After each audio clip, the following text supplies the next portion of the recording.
नमस्कार, आप देख रहे हैं कशिश न्यूज। आपके साथ मैं हूं करिश्मा। खबरों की करेंगे शुरुआत। सबसे पहले बात करेंगे बिहार में अभी प्रतिबंध जारी रहेगा। बताते चले कि दुकानों के खुलने का समय में बदलाव किया गया। अब शाम 6 बजे तक दुकानें हैं वो खुली रहेंगी। सरकारी दफ्तर को यानी शाम 5 बजे तक खोलने की इजाजत मिली है। नाइट कर्फ्यू का समय भी बदला गया है। रात 8 बजे से सुबह 5 बजे तक नाइट कर्फ्यू रहेगा। 16 से 22 जून तक यह आदेश लागू रहेगा। तो बिहार में अभी प्रतिबंध जारी रहेगा।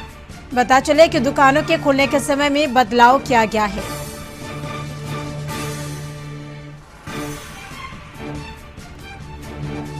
दुकानों के खुलने के समय में बदलाव किया गया। अब शाम 6 बजे तक खुल सकेंगी दुकानें। सरकारी दफ्तर को शाम 5 बजे तक खोलने की इजाजत मिली है। नाइट कर्फ्यू का समय में बदलाव किया गया है। रात 8 बजे से सुबह 5 बजे तक नाइट कर्फ्यू रहेगा। 16 से 22 जून तक यह आदेश लागू रहेगा। बिहार में कांग्रेस पार्टी के विधायकों द्वारा पार्टी को तोड़े जाने की संभावना को अफवाह और बेबुनियाद करार देते हुए कांग्रेस विधानमंडल दल के नेता अजित शर्मा ने कहा कि बिहार में एक भी विधायक पार्टी छोड़कर कहीं जाने वाले नहीं है और वे सभी मजबूती के साथ पार्टी के साथ खड़े हैं और 2024 के लोकसभा चुनाव में सभी विधायक और कार्यकर्ता मिलकर कांग्रेस का झंडा बुलंद करते हुए केंद्र में कांग्रेस पार्टी के नेतृत्व में सरकार बनाएंगे। कांग्रेस विधायक ने कहा कि सोशल मीडिया पर बिहार कांग्रेस विधायक में चल रही टूट की खबर आश्चर्यजनक है। मीडिया में किस आधार पर दिखा रहा है आपको बता दें। कांग्रेस पार्टी पूरे देश में सबसे बड़ी राजनीतिक पार्टी है और आज जो भारतवर्ष आज़ाद हुआ उसके बाद अगर देश को किसी ने बढ़ाने का काम किया वो कांग्रेस पार्टी के नेताओं ने, सभी लोगों ने मिलकर। आज भारतीय जनता पार्टी की सरकार है, क्या काम हो रहा है? सिर्फ झूठे वादे किए जा रहे हैं। इसलिए कोई सवाल नहीं है, कांग्रेस में कोई टूट, एक भी विधायक कहीं नहीं जा रहा है। और आपको बता दें 2024 के चुनाव में लोकसभा में कांग्रेस पूर्ण बहुमत से सत्ता में आएगी, ये हम आपको बताने का काम करते हैं। अफवाहें पर मत जाइए। लोक जनशक्ति पार्टी में हुई बगावत पर जिले के कार्यकर्ताओं ने अपनी प्रतिक्रिया देनी शुरू कर दी है।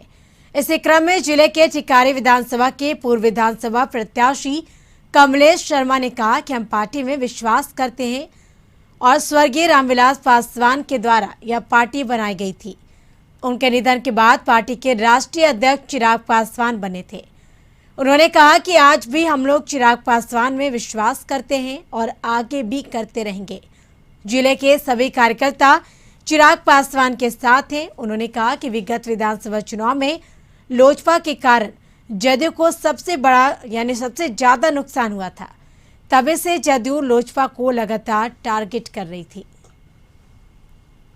विश्वास करता हूं और पार्टी आदरणीय संस्थापक स्वर्गीय रामविलास पासवान जी के जाने के बाद पार्टी सबसे बड़ी चीज़ होती है और इस पार्टी के हमारे राष्ट्रीय अध्यक्ष एवं संसदीय दल के नेता चिराग पासवान के नेतृत्व में बिहार में चुनाव लड़ा गया था। एक कम समय में उन्होंने हिम्मत दिखा करके लोक जनशक्ति पार्टी को पूरे बिहार में अपने लगभग 130 से 40 सीटों पर चुनाव लड़ाने का काम किया और जोरदार ढंग से पूरा बिहार में एलजेपी का प्रदर्शन रहा, जिसका नतीजा कि एनडीए को जदयू सहयोगी दल का सीट भी कम आया। इसके कारण एलजेपी को लोकप्रियता के देख करके बहुत सारे लोग घबराए हुए थे और एन केन प्रकरण करके एलजेपी को कमजोर करने की साजिश बहुत दिनों से चल रही थी।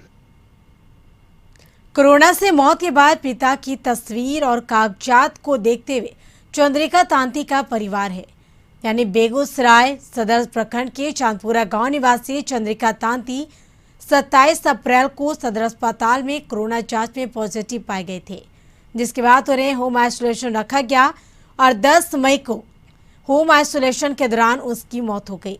मौत के बाद स्वास्थ्य विभाग के कोई कर्मी भी परिजनों से मुलाकात करने तक नहीं पहुंचे और थक हार कर परिजनों ने ही किसी तरह दाह संस्कार किया। अब चंद्रिका तांती के मौत के बाद मुआवजा मृत्यु प्रमाण पत्र के लिए परिजन भटक रहे हैं। मृतक के पुत्र अजय ने कहा कि मृत्यु प्रमाण पत्र के लिए प्रखंड कार्यालय से लेकर सदर अस्पताल तक का कई बार चक्कर लगाया, लेकिन 1 महीने बाद भी अब तक मृत्यु प्रमाण पत्र नहीं बना और ना ही कहीं सही जानकारी दी जाती है। अस्पताल से कहा गया कि अस्पताल में मौत नहीं हुई है। बता दें कि आंगनवाड़ी से मृत्यु प्रमाण पत्र का फॉर्म भरकर ब्लॉक में भी जमा किया गया। पिछले 10 दिनों से लगातार भाई के साथ बता दें कि ऑफिस कार्यालय का चक्कर काट रही है, लेकिन अब तक कुछ नहीं हुआ।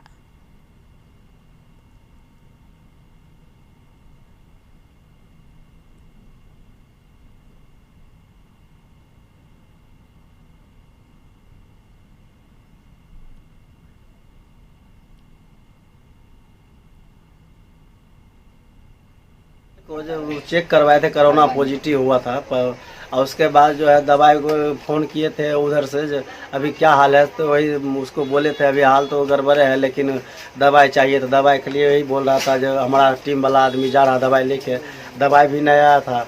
और उसके बाद जो मुआवजा के लिए सरकार घोषणा किया था 4 लाख रुपया मिलेगा, तो 10 मई को डेट हो गया। उसके लिए मृत्यु प्रमाण पत्र बनाने के लिए जाते हैं तो उधर में बोलता है डॉक्टर साइन करेगा तब। तो सदर अस्पताल में जाते हैं, गए थे तो उधर में बोलता है जो यहाँ पर डेट नहीं हुआ है तो यहाँ पर नहीं बनेगा। और उसके बाद जो है मुआवजा के लिए कुछ भी अभी तक नहीं मिला है।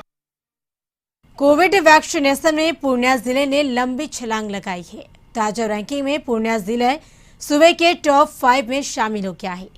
जिले में 45 वर्ष से ऊपर के लोगों में पूर्णिया सूबे में पहले स्थान पर है, जबकि 18 वर्ष से ऊपर आयु वर्ग के टीकाकरण में पूर्णिया सूबे में चौथे स्थान पर अपनी जगह बना ली है।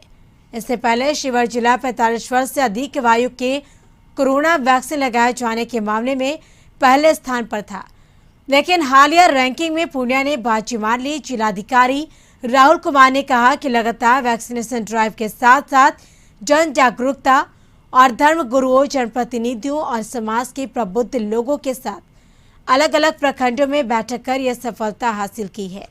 उन्होंने कहा कि 45 वर्ष से ऊपर के 38% लोगों ने अब तक वैक्सीन लगवाने का काम किया है।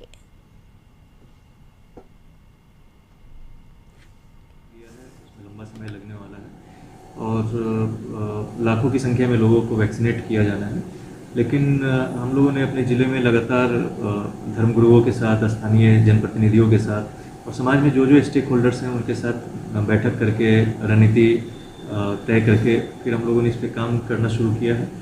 और अभी तक हम लोग 45+ एज ग्रुप में 38% से अधिक लोगों को वैक्सीनेट कर पाने में हम लोगों ने सफलता हासिल की है। और मैं लोगों से भी अपील करना चाहूँगा, पूर्णिया के लोगों से, कि वैक्सीन पूरी तरह से सुरक्षित है, किसी भी तरह के अफवाह में या मिस इन्फॉर्मेशन में आने की आवश्यकता नहीं है। गोपालगंज में एक महिला को अपने बाल में डाई लगाने के लिए तैयारी करना महंगा पड़ गया। दरअसल बाल में लगाने वाले हेयर डाई के गलती से यानी पानी पीने से बुजुर्ग महिला की मौत हो गई। घटना माजागढ़ के वैसे गांव की मृतक महिला की आंखों की रोशनी कम थी और वह पानी समझकर घोल कर रखे गए बाल को रंगने वाली जो डाई थी उसको पी गई, जिसकी वजह से उसकी तबीयत बिगड़ी और उससे सदर अस्पताल में भर्ती कराया गया, लेकिन इलाज के दौरान महिला की मौत हो गई। 60 वर्षीय मृतका का नाम लालमती देवी है। वह मांझागढ़ के वैसई निवासी स्वर्गीय रामनाथ साहनी की पत्नी थी।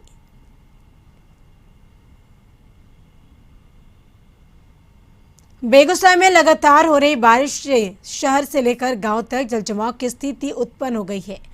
रुक रुक कर हो रही बारिश से शहर के कई मोहल्ले में जल जमाव हो गया है। वहीं ग्रामीण इलाकों की सड़कों पर भी मोहल्लों में पानी जम गया है। यह तस्वीर बलिया प्रखंड के भगतपुर पंचायत की है, जहां आप देख सकते हैं कि गांव के सड़कों पर घुटनों भर पानी है। दूर दूर तक सड़कों पर सिर्फ पानी ही पानी है, जिससे ग्रामीणों को काफी परेशानियों का सामना करना पड़ रहा। इतना नहीं, सड़क किनारे बसे महादलित परिवारों के घरों तक पानी पहुंचने पर है। स्थानीय लोगों ने कहा कि जल जमाव की शिकायत स्थानीय जनप्रतिनिधि से लेकर बलिया ब्लॉक के अधिकारियों तक की जाती है, लेकिन आज तक इसका समाधान नहीं निकला और थोड़ी सी बारिश में जल जमाव हो जाता है और लोगों को काफी परेशानी का सामना करना पड़ता है। अतिवृष्टि होने के कारण जल जमा हो गया है। बच्चा बुतू स्कूल पढ़ने के लिए जाता है, उसमें उन लोगों को बहुत कठिनाई होती है। जब बाल बच्चा शीतल बीमार रहते हैं, गर्म पानी घुस गया है, शुगर भी मर गया 5 गो, अभी भी घर डूब गया है, देखिए आप। ये कुछ नहीं कंधे करता है, बच्चा लोग सब पानी में हरदम सब्जी डूबता है, घर में पानी घुस गया है, कोई कंधे नहीं करता है, माल भी मर गया है पक्का टूट के। बगा के वाल्मीकि गंडक बराज से 2,10,000 क्यूसेक पानी छोड़ा गया है। नेपाल के तराई इलाके में लगातार बारिश से गंडक नदी का जलस्तर में वृद्धि हो रहा और पहाड़ी नदी के उफान पर है और बगा के 2 प्रखंड के मनोर नदी के बांध ध्वस्त होने और आधा दर्जन गांव में पानी घुसना शुरू हो गया है। गंडक नदी के निचले इलाकों में गंडक नदी का पानी फैलना शुरू हो गया है।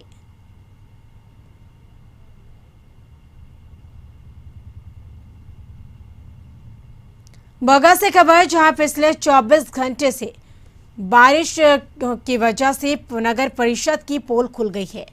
बगा शहर के दर्जनों वार्ड में जल जमाव हो गया है, वहीं कैलाश नगर के वार्ड नंबर 4 में जल जमाव हो गया है। दर्जनों घरों में पानी घुस गया है, सड़क पर 2 फीट पानी चल रहा। दर्जनों घरों में पिछले 24 घंटे में खाना नहीं बन पाया। वार्ड की आबादी लगभग 4,000 है, जो पूरी तरह से प्रभावित हो गई है। पीड़ित परिवार चौकी पर बैठकर रात काटने को मजबूर है। अभी तक इनकी सुध लेने कोई अधिकारी इस वार्ड में नहीं पहुंचे हैं। पीड़ित परिवारों को राहत सामग्री का इंतजार है। 24 घंटे से बुजुर्ग और बच्चों को खाना नहीं मिला। इस पूरे वार्ड में एक भी नाली नहीं है, जिसकी वजह से दर्जनों घरों में पानी घुस गया है और बाढ़ पूर्व नगर परिषद की तैयारी की पोल खुल गई है। बेतिया में मानसून की पहली बरसात में ही पूरा का पूरा नगर निगम क्षेत्र जलमग्न हो गया। करोड़ों के सफाई संसाधन रहते एक सक्षम नेतृत्व के अभाव नगर निगम प्रशासन असहाय नजर आ रहा। शहर के सभी 39 वार्डों में जल जमाव होने की समस्या वर्षों बाद दिख रही है और बीते साल झमाझम बरसात के बाद भी पानी 3 से 4 घंटे से यानी घंटे में निकल जाता था और आज के लूट तंत्र में शामिल हुए इन बड़बोले मान्यगण की आज बोलती बंद है। उपरोक्त पीड़ा व व्यथा को निवर्तमान नप सभापति गरिमा देवी सिकारिया ने साझा किया।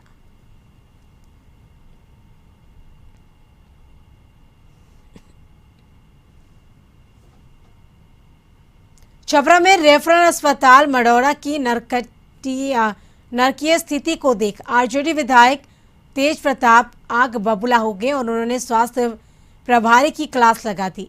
सिवान जाने के क्रम में सारण जिला पहुंचे तेज प्रताप यादव ने अमनौर सामुदायिक स्वास्थ्य केंद्र के निरीक्षण के बाद मडौरा रेफरल अस्पताल पहुंचे, जहां छत की सीलन आसपास फैले गंदगी को देखते हुए उन्होंने कहा कि ना बेड है और ना ही कोई बढ़िया व्यवस्था।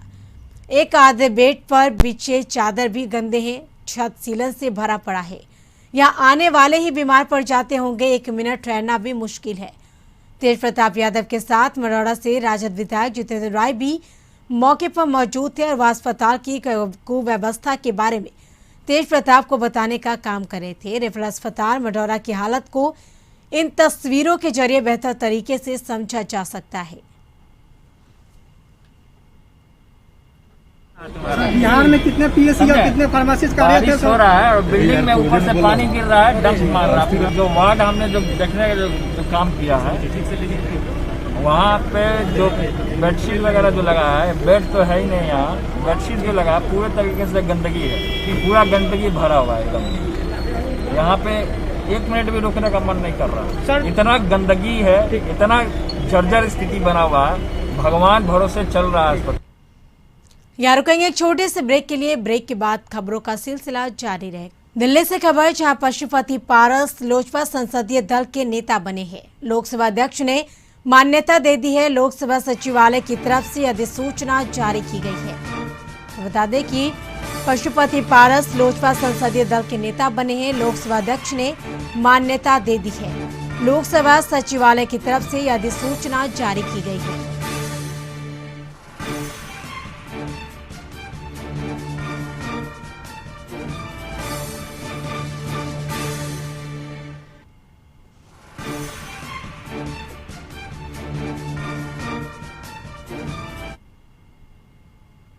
बेगूसराय में बेखौफ बदमाशों ने गांव के चौक पर एक ठेकेदार की गोली मारकर हत्या कर दी।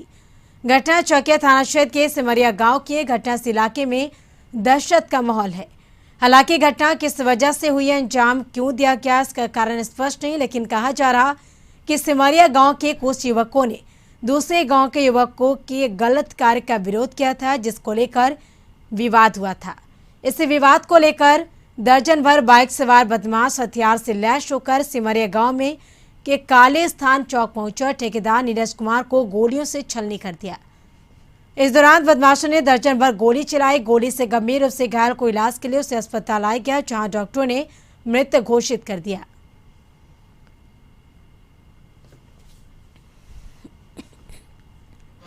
खाना पीना खा के भैया जब बाहर निकल रहे थे, उसी टाइम काली मंदिर के पास दर्जन भर हथियार लैस अपराधी पर गोलीबारी कर दी। इससे बुरी तरह से जख्मी हो गए और ये घायल हो गए। हत्या करने के पीछे कुछ ग्रामीण हैं, कुछ पड़ोसी गांव के अपराधी हैं, जो सभी ने मिलकर इन पर आरोप लगाया और हत्या किया।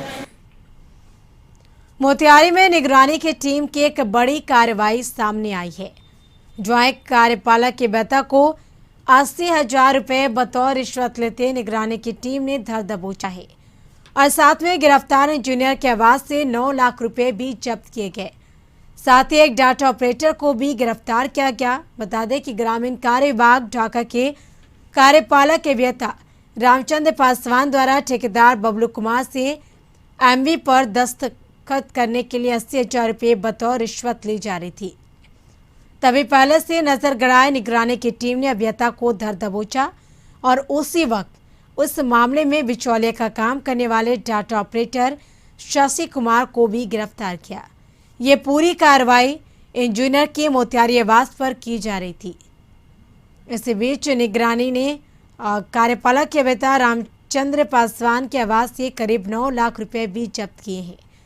अब टीम उस पैसे के बारे में भी जानकारी जुटाने में लगी हुई है। वहीं इधर निगरानी की इस कार्रवाई के बाद पूरे विभाग में हड़कंप मचा हुआ है। कुमार आरईओ के ठेकेदार हैं। उनका आरईओ में काम हुआ था, उसका एमबी बुक करने के लिए ये कार्यपालक अभियंता श्री रामचंद्र पासवान एमबी बुक करने के एवज में कमीशन के रूप में ये 80,000 रुपया की रिश्वत की मांग किए थे। उसी में ये शिकायत किए निगरानी में। उसी के आधार पर आज उनके आवास से, मोतिहारी स्थित आवास से ही इनको 80,000 रुपया लेते हुए रंगे हाथ गिरफ्तार किया गया है। सिवान में विद्युत विभाग की लापरवाही से एक महिला की मौत हो गई। घटना मुफस्सिल थाना क्षेत्र के श्रीनगर की ओर बताया जा रहा कि एक महिला अपने घर से जैसे ही बाहर निकली, बिजली के पोल से तार टूटकर नीचे गिरा था, जिससे वह महिला सट गई और उसकी मौके पर ही मौत हो गई। अधिक जानकारी के लिए सिवान से हमारे सहयोगी निरंजन जुड़ चुके हैं फोन पे। निरंजन, एक महिला की मौत हो गई है, मौत की वजह क्या है? देखिए, बिल्कुल बिजली विभाग की लापरवाही के कारण ये घटना घटी है, जहां मुफस्सिल थाना क्षेत्र के श्रीनगर में वो महिला अपने घर से जैसे ही बाहर निकली, बिजली विभाग का पोल था और तार टूटा हुआ था, जिसके कारण वो तार में सट गई और उसके बाद उसकी मौत हो गई है। आनंद थाना में स्थानीय लोग, उन्हें लगा कि वो महिला अभी जीवित है, तो सदर अस्पताल लेकर पहुंचे, जहाँ चिकित्सकों ने उसे मृत घोषित कर दिया है। फिलहाल अब मुआवजे को लेकर उसके जो परिजन है वो अब कार्रवाई करने में जुटे हुए हैं और सदर अस्पताल में उसका पोस्टमार्टम कराया जा रहा है। जी बिल्कुल, तमाम जानकारी के लिए शुक्रिया। बढ़ेंगे अगली खबर की ओर। छपरा के मशरक थाना क्षेत्र के कर्ण कुदरिया उत्तर टोला के गौतम ठाकुर के 35 वर्षीय पुत्र वीरेश ठाकुर की मौत करंट लगने से हो गई। मृतक के परिजनों की माने तो पूजा पाठ के लिए मृतक फूल इकट्ठा करने के लिए खेतों की तरफ गया था, तभी खेत में लगे पानी में दौड़े करंट की वजह से करंट प्रवाहित होने यानी पानी में गिर गया और वहीं पर उसकी मौत हो गई।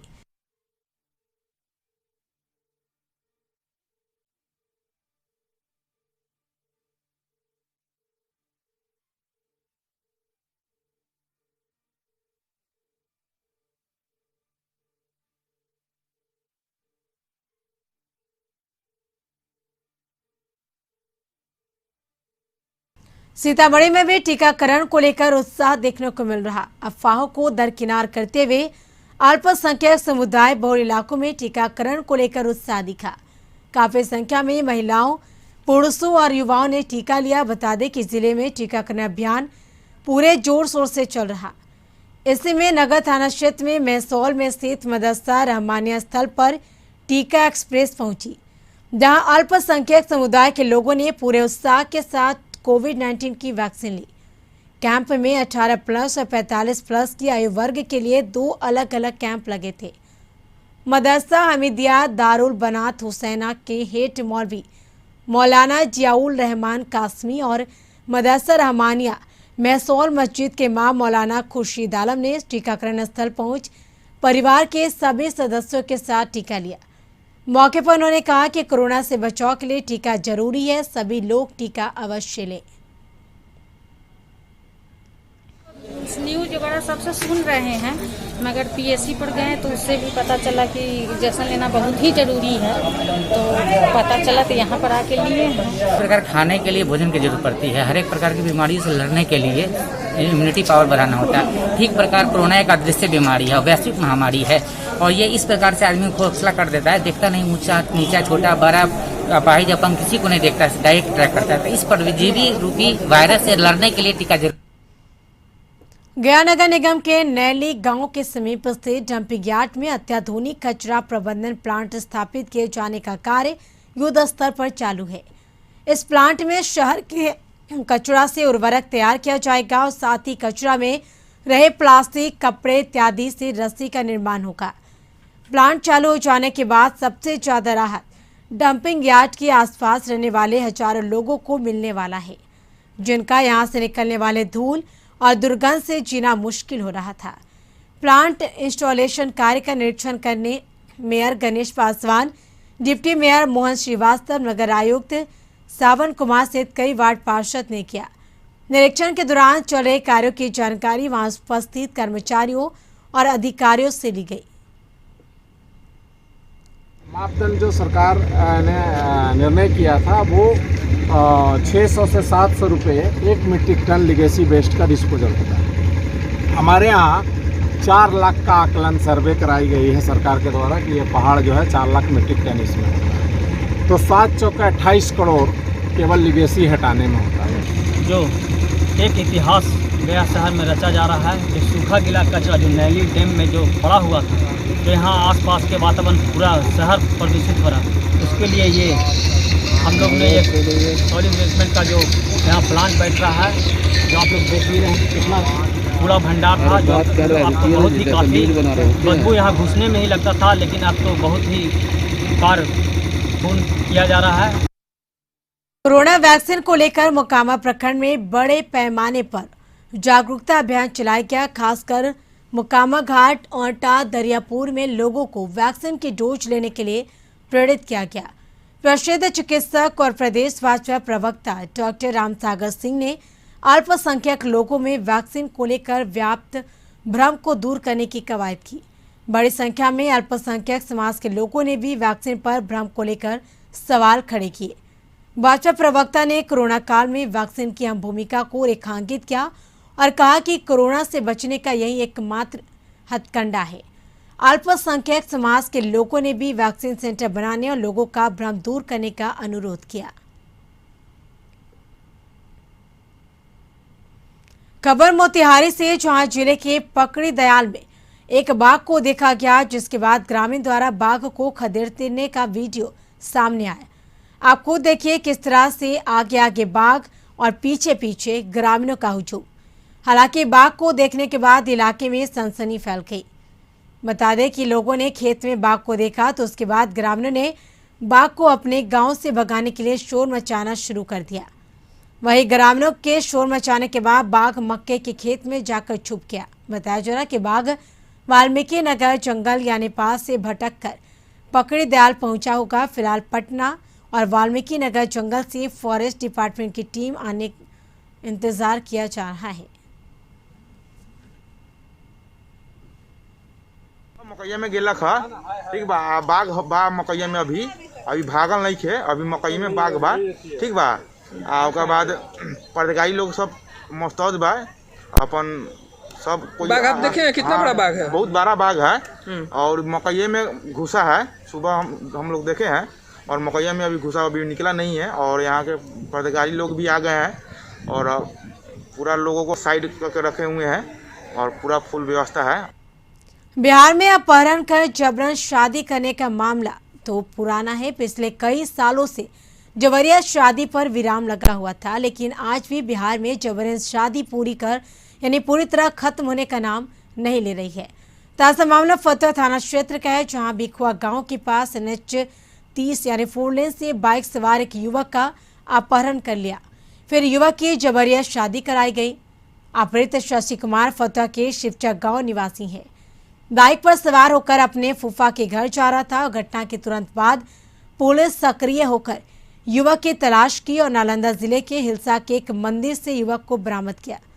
लेकिन तब तक शादी की प्रक्रिया खत्म हो चुकी थी और लड़का लड़की परिणय सूत्र में बंध चुके थे। पुलिस ने इस मामले में बोलेरो चालक अंजनी कुमार और एक महिला को गिरफ्तार किया। लड़का ने कहा कि अपहरण कर मसौड़ी ले गया और वहां से हिलसा ले जाकर जबरन शादी कर दिया गया। लड़के भिखुआ गांव के रहने वाले हैं। इसी के साथ खबरों में फिलहाल इतना ही। आप बने रहिए कशिश न्यूज के साथ। नमस्कार।